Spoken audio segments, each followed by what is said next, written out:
you've ever been to Galesburg, Illinois, it's possible you went past a family-owned restaurant. It probably had a lot of things that reminded you of many different family-owned restaurants. Not a chain, not too fancy, but feels really familiar. This particular restaurant really prides themselves on their pancakes. They have frosting and fruit, and they seem more like a dessert than a breakfast. Most restaurants like this aren't known nationally, and that's totally fine. That's to be expected. Why would people across the country be aware of a single restaurant in the middle of Corn Country, Illinois? Beautiful Corn Country, Illinois. Spoken as a guy who used to live in Illinois. Why would people know a single family-owned restaurant to a place they maybe have never been? But actually, if you spend any time on TikTok or Instagram, there's a very good chance you're aware of this particular restaurant, because I'm talking about Judy's Family Cafe. Oh, that's Judy. Oh, don't look at her.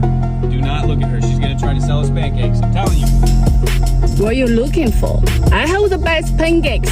Come Judy's for breakfast. I'm Judy. I have cafe. Come for breakfast. Judy's Family Cafe has racked up millions of views across the entire world over the last couple of years, thanks to an unending stream of frenetic, relentless, pretty funny and silly social media content. A lot of the videos start with a little bit of engagement bait or AI slop, and then quickly transition into Judy yelling and screaming at the camera about how you gotta come in and have some pancakes.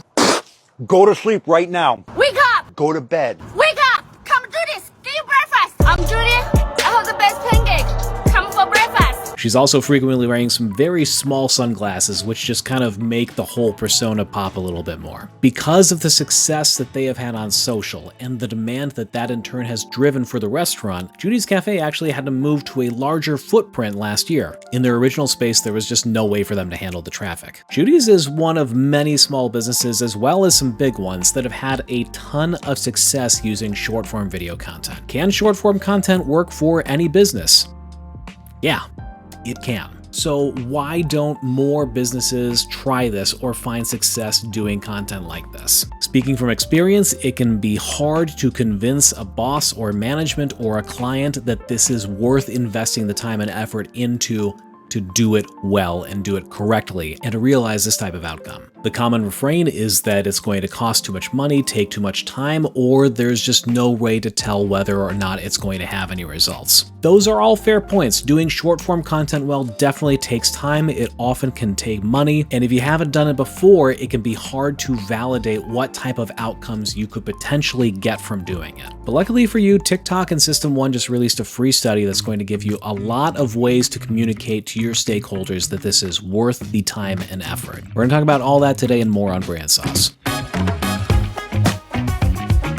Welcome to Brand Sauce, where we make strategic marketing simple and a little spicy so that companies and marketers of all sizes can focus on doing the right things and doing the right things well to grow their brands. I'm your host, Joe, and I have over 15 years of experience in marketing, from agency to freelance to in-house, and throughout that time, I have seen a lot of ways to do this type of work very, very well, and in that time, I have seen a lot of ways to come up short, believe me. Short-form content can be an incredibly effective way for large brands as well as small and new brands to reach, find, and build an audience. And I should know, aside from doing this for a lot of clients throughout the years, if you're seeing this or listening to this, the reason why is probably thanks to short-form content that I have published that you have found. But before we get into this study from TikTok and System1, let's open the mailbag. As always, if you have a question or comment for me, please feel free to send it to brandsaucepod, all one word, @gmail.com. I am so happy to take your questions. For today, I saw something on Reddit on the advertising thread that I thought was pretty timely. And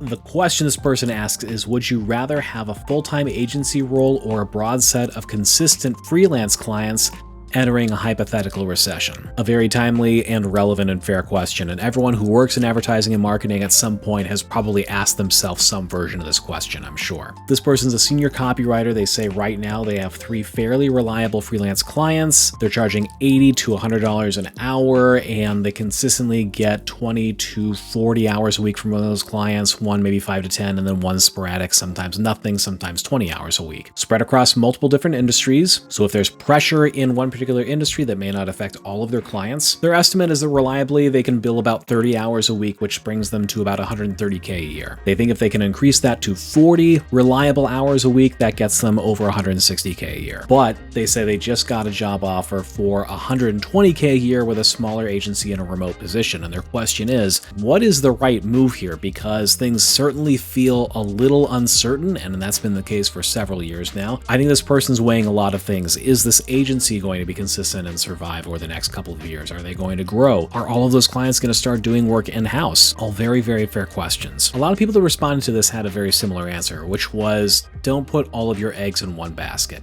If you can take this agency role and have that stability, but also consistently do that freelance work on the side, if that's possible, that's probably the best of both worlds, right? Of course, if you're reliably doing 20 to 30 hours a week of freelance, you want to do a minimum of 40 additional hours on top of that. Is that sustainable long term? Maybe, maybe not. Because what I think is in the back of a lot of people's minds who are thinking about this question is that an actual salaried role at an agency does feel stable to a degree, but also anyone who has worked on the advertising agency side of marketing knows that those roles can come and go very, very quickly.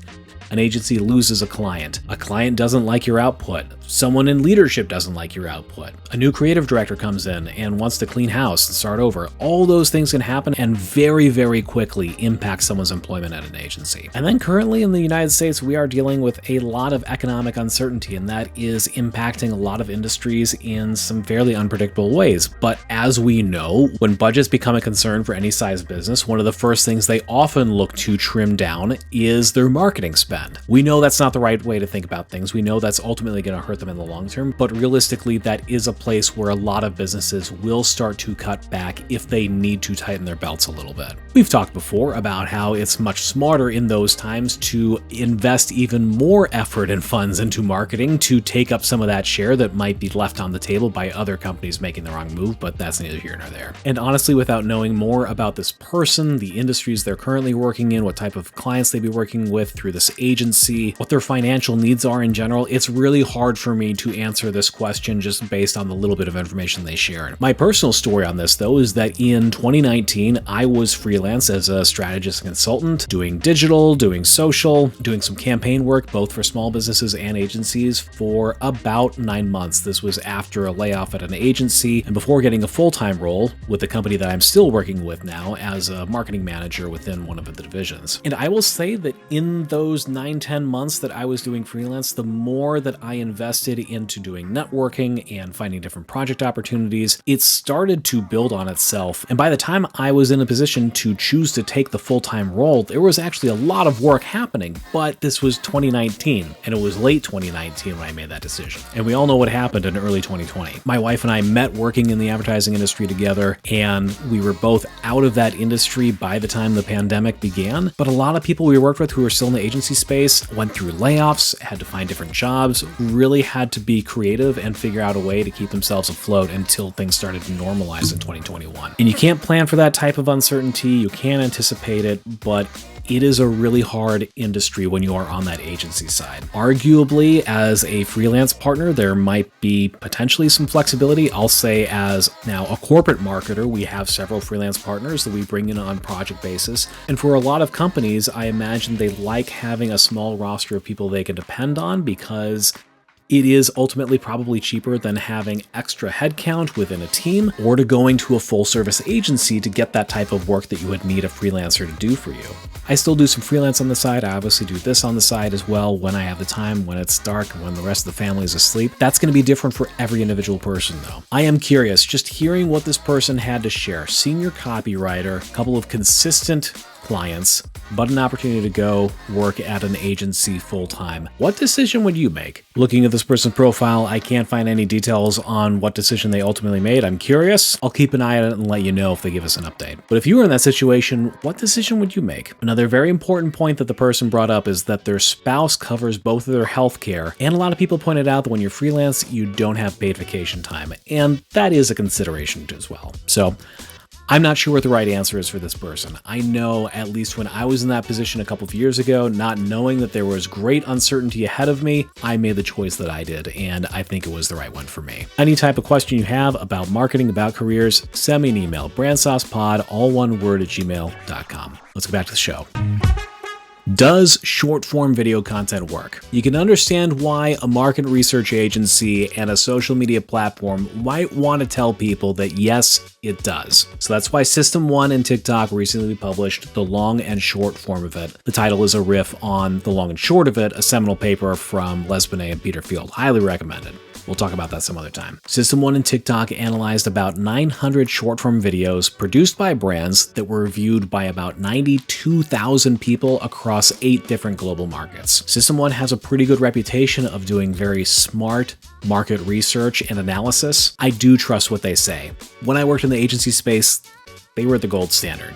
And while, of course, TikTok is in a pretty interesting situation where it will benefit them to say things work well in the type of platform they specialize in, you do have to acknowledge that TikTok as a social platform has a pretty dialed-in algorithm, and they seem to be able to understand what people want to see and why. Selfishly, TikTok is the platform where I've had by far the most growth since I started doing this as well. The study's about 50 pages, but I have a couple of nuggets that I think are really worthwhile for anyone who is thinking about doing short-form content as a part of a marketing plan for a client or their own business that they work in. And by the way, the study is completely free to read and download. Go check it out, and also search for The Long and Short of It by Binet and Field. Very essential reading. Point number 1, brands that promote themselves with very entertaining short-form content see even more results than brands that don't. This shouldn't come as a surprise, but for a brand that produces something that's very engaging, very rich, very pattern-breaking, if people have a reason to pay attention, to more deeply engage with a piece of content, it's going to have more of an impact on them. So by this analysis, brands that had very entertaining content saw 40% more memory lift compared to brands that didn't. More than twice of the brand awareness lift than brands that didn't. And again, this point should be fairly intuitive. If you want someone to pay attention to your message, you need to be entertaining and interesting as you deliver it, but it's nice to have a couple of stats showing that here is the extra benefit you can get if you take the time to do that content well. Point number 2, the brands that invest the time and effort to create a larger body of work to publish to their followers get more of an overall impact from their content, as well as help keep people engaged over time. They give that campaign more legs by having more things to say and do in it. Again, this is another one that feels fairly intuitive, but it's nice to have some stats behind it. If you're going to run a campaign for 6 months, do you really just want to have 1 or 2 key hero pieces of content, or if possible, would you rather have 10 or 12? Being able to have things that are thematically related but different are a very obvious way to keep people interested in what they're doing. A lot of the small brands you see doing branded social content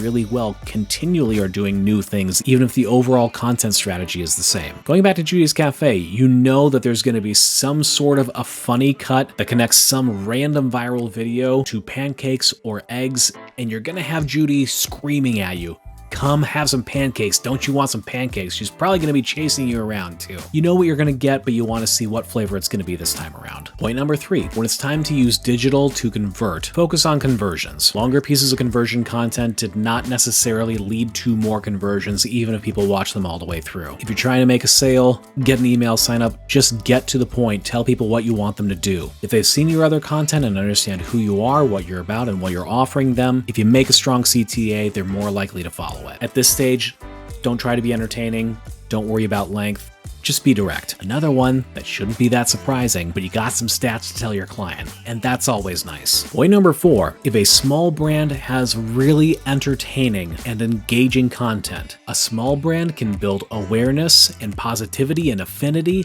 just the same as a larger brand, just by the power of having entertaining content in front of consumers. A little bit later, we'll get to some examples, and pretty much every company I mention is a small business that has been successful because they've done short form extremely well. That's not to say that a large brand can't also have some success by doing this type of content, but if you are a challenger and you want to succeed, you would be foolish not to try to figure out a way to do this as a part of your overall marketing mix. And lastly, being distinct still matters. Yes, you want to be entertaining. Yes, you want to be engaging, but without people clearly understanding who you are and having that be a natural, organic part of the content you're making, unfortunately, it might be wasted effort. So what that means in terms of a content strategy is the brands that were able to, in a very fluid and natural way, incorporate their name or their logo, the name of the product, a visual of the product, into that short form content. We're able to see even more benefit than the brands that were not able to do that in a natural way within their content. This doesn't mean make the logo bigger. It doesn't mean start every piece of content with your logo and someone saying the name straight at the camera, but it means within the video content that you produce, you should have your brand essence be in there naturally. What does Judy do? She looks the same pretty much every time. She's wearing those glasses, she's got the pancakes, and she's saying, come to Judy's Cafe, we got pancakes. She says some variation of that pretty much every one of those videos that I've seen. We'll talk about some more examples of brands doing this well and some general things to think about as you outline a strategy after the ad break. You know I like doing the fake ads. I've had a couple of you even tell me you like the fake ads. I will continue to do the fake ads, but I saw something recently that just kind of shook me to my core. I have literally just a note in my phone where it's just dumb ideas for fake ads I can make. I'm gonna look at it right here. I have one right here that is Bro Slop. It's a riff on the Bachelor Chow from Futurama. It's a riff on this really funny Baby Food for Guys sketch from a comedian, Joe, whose last name I literally can't pronounce. Watch it. It's really funny. And so I was just thinking like, yeah, this is a funny thing to do because, guys are always, trying to get the most protein they can. How do I make something funny? And then I was scrolling TikTok and I saw this. Look what I got, baby. It is the dog food for humans. 2 gigantic bags. We got beef, we got chicken. I'm gonna taste test it and rate it out of 10 for you today. All right, let's start off with the beef. A bit plain, but I didn't add any extra seasonings to this just because I wanted to try the baseline level of dog food that this is. It's beef and veggies, bro. Y'all know exactly what this tastes like. When I wrote that idea down, I thought I was making kind of a layup of just a general funny idea, but it's a real thing that people can buy and eat, and I don't know how to feel about that. This is not a sponsored post, by the way. If Dog Food would like to sponsor the podcast, I would at least answer their email, brandsaucepod@gmail.com. I don't know. I'm seriously just, I don't know what to think. I will keep writing ideas of silly brands to make parody ads for this podcast, and I hope that I don't come across any others that actually exist in the world. All right, let's get back to the show. Okay, you understand that short form content can work really well for your brand, and your boss or your client has agreed. How do you do it? As you saw throughout that study, it is crucial that you are entertaining. Entertaining can be a lot of different things. It doesn't have to be like Jay Renshaw doing chit skits. Depending on what your category is, what your competitors are doing, the type of people you're trying to draw in, you could be very informational and interesting and educational. Think of Pipe Dream Americana. If you're not familiar with them, they get military surplus clothing from across the world and they tell you about the background of the designs of the products, how they were used, what benefits they have. And the content's made really well. And it's been interesting to see over like the last 6 months as they've gotten more and more popular because of their short form, them reinvesting into that short form content, and the quality of it continues to level up. But even from the beginning when I first started seeing them, it was very interesting stories on the background of all the different things that they stocked. I'm breaking a law in Ireland right now. Irish DPM, also known as Paddy Flage, is one of the most rare and sought after camo patterns in the world. But why? Back in 1954, Ireland banned the civilian possession of all military uniforms thanks to a certain 3-letter organization which I am not going to name. Thanks to that law, it's been nearly impossible for civilians like us to get our hands on Irish DPM. Until now, when we took that pattern and put it on one of the most advanced pieces of clothing technology. The Wooby hoodie, a comfy hoodie made out of the same material as the USGI Wooby, and it's now in stock in Irish DPM in the TikTok shop. As I talked about in the last podcast, going behind the scenes and showing people the process of building your brand or your product, like Yanni Mavrakis in Town Hall Bowl in Chicago. Today is day 29 of rehabbing my 60-year-old bowling alley. It's our 3rd day of painting this mural, and we're in a really tough spot. The city hit us with a stop work order, so every day we continue working is a $750 fine. But listen, this project isn't just about making money. It's about bringing life back into this bowling alley. That can be an incredibly effective, efficient way to tell your story and bring people in. Yes, entertaining can be just straight up funny. Young Farts RV Parts has been very successful in just being very, very funny. It's not surprising because they're Canadian. Their skits and songs have been very charming, very funny, and actually it sounds like they're going to have a TV show based off of the success of the short form social they've done.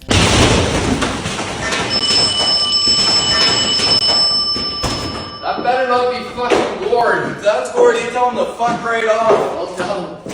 Is this fucking Gord? It's Prime Jagger. Prime, is this about the wiener pills? Is this about the wiener pills we ordered? No, they want to put us in a stream. Like they want to go fishing with us? Like you're talking a creek, right?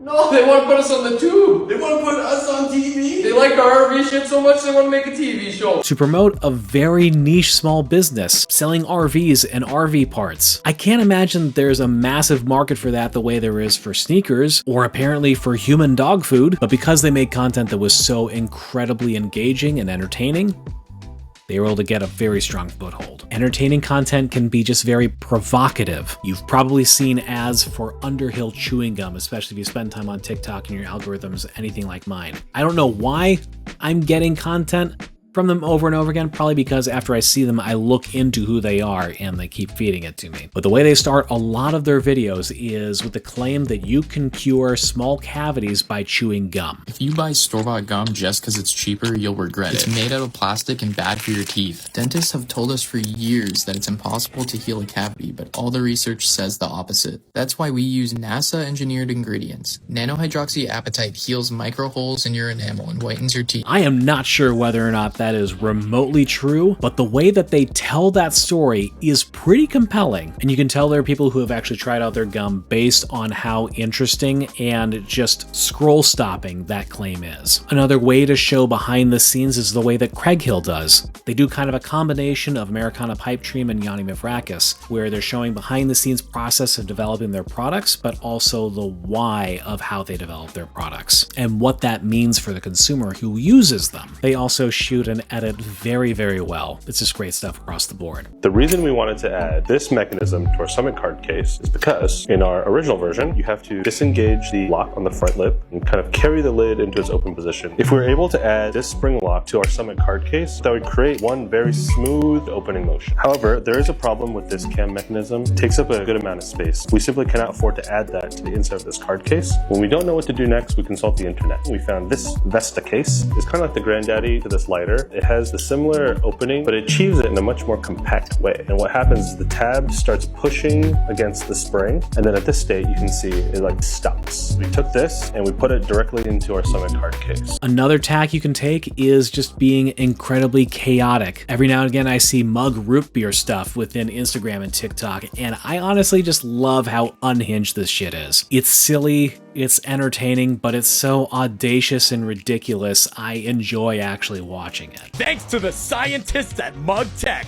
there's never been an easier way to drink mug. Once your jug is filled with mug, place it on top of your mug drawer, and the mug jug will do the rest. In just minutes, your mug drawer will be overflowing with mug. How much more effective is that compared to here is 6 seconds of a Coca-Cola being poured into a glass? Which would you rather watch? I like Mug, I like Dad's, I like Barks. I don't know if I've tried a root beer that I don't like, at least to some degree. I do think Mug is up there. Tell me what you think, I'm curious. I've also really enjoyed the social from Quick Trip over the last couple of months. It's a very dry kind of humor, a little Office-esque, a little tongue-in-cheek, underplaying the ridiculousness of the fact that they are a gas station brand on TikTok. I just feel like it's done really well. Here's an office tour. Today's the day. Come on. Do you hear that? I bet not, because that's white noise, and that's the point. Hayden brought these in to share. And here's the team, except for Ben. He's an analyst. Okay, Hayden, Sam, it's not your part. Hayden, yeah. Quit messing around. Okay. What's your favorite part of your square? Probably the lamp. It reminds me of Tommy Edison. I think he designed it. Is that Tommy? Who? Or you could even go straight parody, like Mohawk Chevrolet. And we all know the story that because those pieces of Office-esque comedy were so well executed, the woman behind that was able to leverage that series into a job with General Motors. Okay, so you've figured out a way to develop a content strategy to show some aspect of your business and be very entertaining while you do it. As we saw in the study, try to make sure that you're inserting your brand name, the product, your logo, into that content in a non-intrusive, very organic kind of way wherever it makes sense. Next, from a production standpoint, especially if you're a small business, you need to think about batch creation. Have a dedicated day of, we're just going to do a lot of stuff. We're going to shoot a lot of things, and hopefully coming out of that, we're going to have 10, 20 pieces of content that we can put into our social channels and then test and learn what people think about those pieces of content. For all those pieces of content that you produce and work well, do more of them. Do the same style over and over again. When things stop working, stop doing them. And hopefully, because you're constantly trying new things throughout all of the different stuff that you're producing and publishing, you know other new areas to dig into for just this general awareness style short form content that you're going to be putting out there. And then when it's time to sell, make a direct call to action. That can be also an organically posted video. Sale is now, come here, save 20% using this code. Or if you're going to be doing a paid layer on top of all of that short form content to retarget people who've already engaged, it doesn't have to be as entertaining. It doesn't have to be as long. Just be short and to the point. Let people know where, how, and why they should actually buy from you now. And be careful in how much you emphasize that conversion sales type content. Another point from the study is that brands do see a little bit of a dip in affinity when they do that more salesy style content, which you have to do if you're a brand publishing. But just try not to overemphasize that as a part of your overall mix and continue to do more of that general preference building, entertaining content and surround each individual person with those fun pieces over and over again. So let's recap. 1, you need to be entertaining. And there's a lot of different ways to be entertaining. Number 2, you need to produce a lot, because the more things you put out there, the more chances you'll have to learn what works and what doesn't. You'll keep things interesting for your audience that you build. And the more content and variety of content you're able to publish before a big sales push or a launch, the more affinity you're going to be able to build, the better chance you'll have of converting more customers when you come to that point. Number 3, try to batch produce as much as possible. Every block of time that you shoot, the goal should be to be producing multiple pieces of content. This is especially true if you don't have a dedicated team to doing this on behalf of your brand. You got to keep feeding the machine, especially once you figure out a pattern that works. And once you find a pattern that works, do it until it stops working. Lastly, one other thing I would say is that looking at some of the brands we mentioned, a lot of them are not overly produced or expertly produced. To do this type of content well, you need a phone and you need a good idea. And that's it. If you have at least those 2 things, and you have a product or service that there are going to be people interested in buying, good short form video content is going to be one of the tools that's going to help you build that brand. This has been Brand Sauce. Thank you so much for watching and listening. If you haven't yet, please subscribe wherever you listen to podcasts, on Spotify, on Apple, or through RSS feed. Please do rate and review. That helps other people find this show as well. If you have questions or comments, send me an email, brandsaucepod, all one word, @gmail.com. You can download this study for free at systemonegroup.com. You can download my free ebook at brandsauce.co, Marketing Your Business in a Weird Economy. It might be relevant. I'm just saying. Sign up for my newsletter, you'll get it free. I promise not to email you more than a couple times a year. Thank you for watching. Thank you for listening. And as always, keep it smart out there and keep it spicy. We'll talk to you next time.